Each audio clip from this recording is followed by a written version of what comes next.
Alright, so if you couldn't tell already, if you've seen any of my past videos, we are using a different microphone today.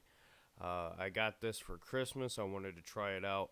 I will say this, you might have to turn up the volume on whatever you're listening on because this is a little bit quieter. At least it is in the test that I did, as far as testing the sound and the volume and all that. Now, the way this plugs in is it plugs into this little adapter thing, and some of the videos that I've seen reviewing this mic, the adapter is what makes it a lot more quiet. So I did order another adapter on Amazon. I'll probably be rotating between my Yeti and this mic. Um, so whenever I use this mic, you might have to turn the volume up a little bit more. But anyway, so getting into this, Andrew Berry is coming back to Cleveland to be the general manager. Now, John Dorsey, obviously, I'll say this. I say obviously, but the words weren't directly fired, okay? It was a mutual parting of ways between the Cleveland Browns and John Dorsey. But if we're being honest here, he got fired. Okay. They didn't want him because he didn't want to keep the role that they wanted to put him in as more of a scout, head of scouting, head of, the team and looking for players. He wanted to remain the GM and control everything. They wanted to put him in a role where he had control over scouting, looking for players, free agents, and all that. So that happens after Freddie Kitchens gets fired. Now we know Kevin Stefanski is the new head coach, but for the longest time, we didn't have a general manager. Now that position is finally filled with Andrew Berry. Andrew Berry was a guy who was in Cleveland. He was here under John Dorsey for a short period of time. He was mostly here under the Sashi Brown era. I believe it was like 2016 through 2018, I believe he was here, or in Cleveland, rather.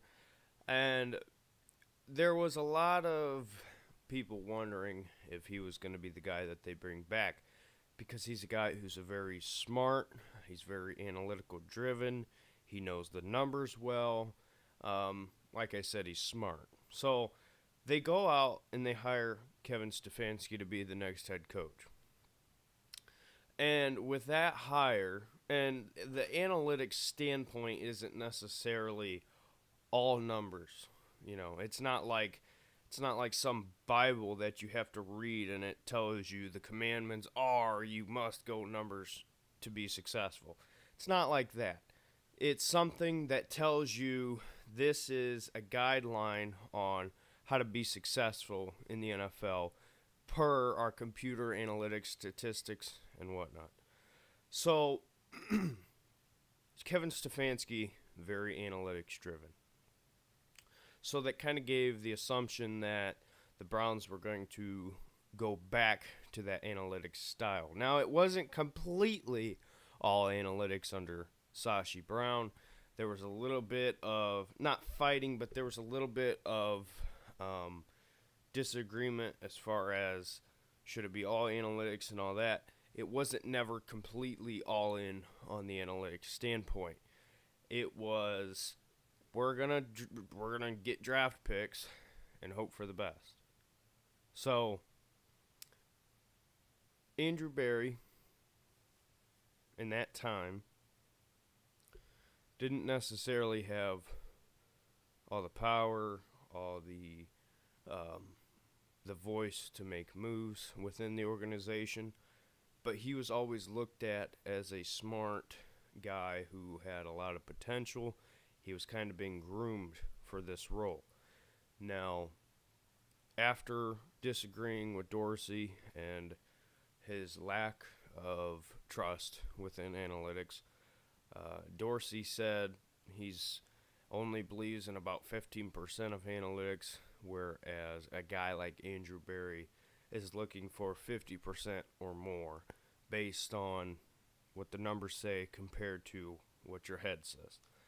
So now that the Browns go out and they hire Andrew Berry, when he left Cleveland the first time, he went to the Eagles and was vice president of whatever they said, scouting something.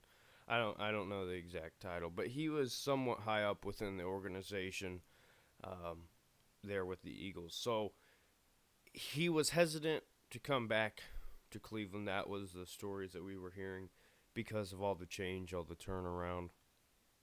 And I mean, you can't blame him. You can't blame him. You watch everybody leave after a year. So now he's going to be a GM. He's the youngest GM in the league. I believe he's 32 years old.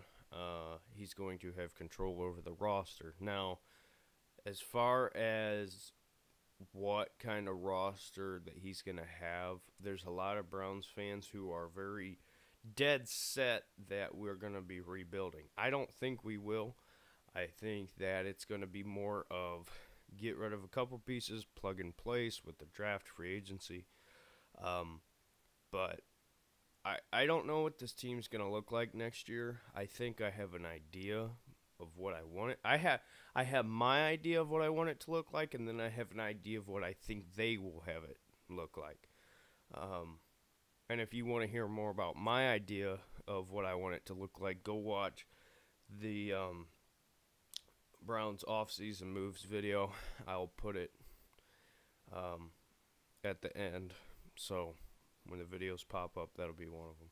But so I think that there might be some moves. Now, they've already talked about saying they want to move forward with OBJ, which I expected, but to me, the fact that it was even looked at as, well, we should strongly consider this scares me, because I think that's a part of the reason why there's so much failure in Cleveland is all the turnover. There's great players that come out of the Browns organization, even from the 1-31 era.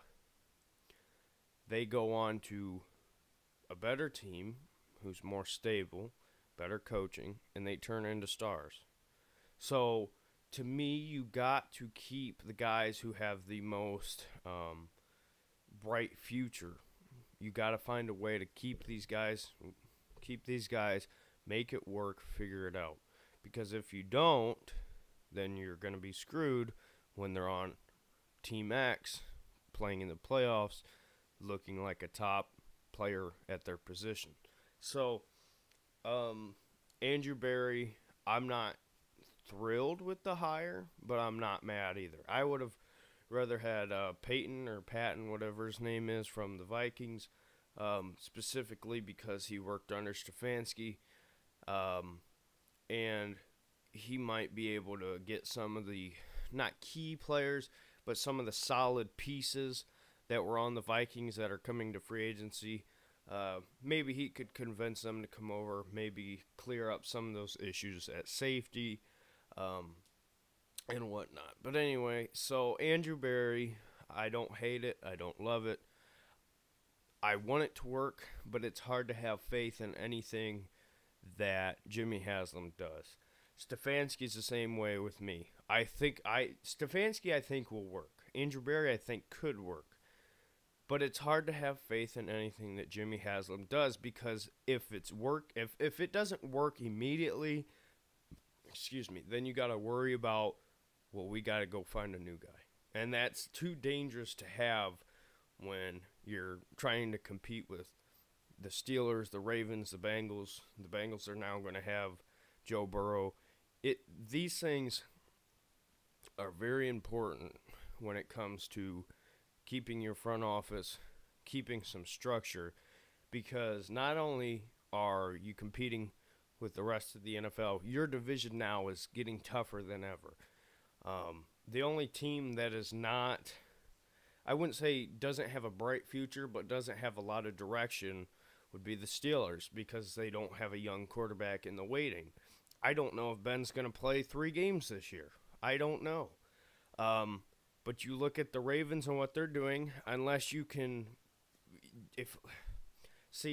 when you're playing the Ravens, you got to force Lamar to throw. I know that everybody jumps on that, saying, well, you're just a hater. No, it's true. He can't throw accurate past 10 to 15 yards. I don't care what he's doing in the Pro Bowl. I don't care what he's doing anywhere else. When it comes to game time, if you can shut down the run and force them to lean on his arm, it won't work. So, but anyway, still regardless, that's a great team that they're building, assuming that Lamar did. He got better over the offseason with his arm, so who knows? He'll probably get better over this offseason. So that could potentially, if he gets that much better again, then he will be dangerous. Even more dangerous. But just based off of where the future is with the AFC North, the Browns have got to get ahead of the curve here. Like I said, especially with teams like the Steelers. Now, the Bengals front office is not great, and there's a lot of turmoil there. But if they start getting good players in and start building something, who knows? But, so yeah, Andrew Berry, solid hire. Not a 5-star hire, but I'd say it's a solid 4, just based on the guy knows the area. He's smart. He seems like he's an up-and-coming guy. Who knows? So, we will see you in the next video. Let me know your thoughts on the whole Andrew Berry hire. Where do you think the team's going to go? I know there's a lot of people who think this is going to be a complete rebuild. It's not. And also, let me know your thoughts on this mic. If I should use it a lot more. Should I stick to the Yeti a lot? I mean, just let me know your thoughts. So, we'll see you in the next video. Bye.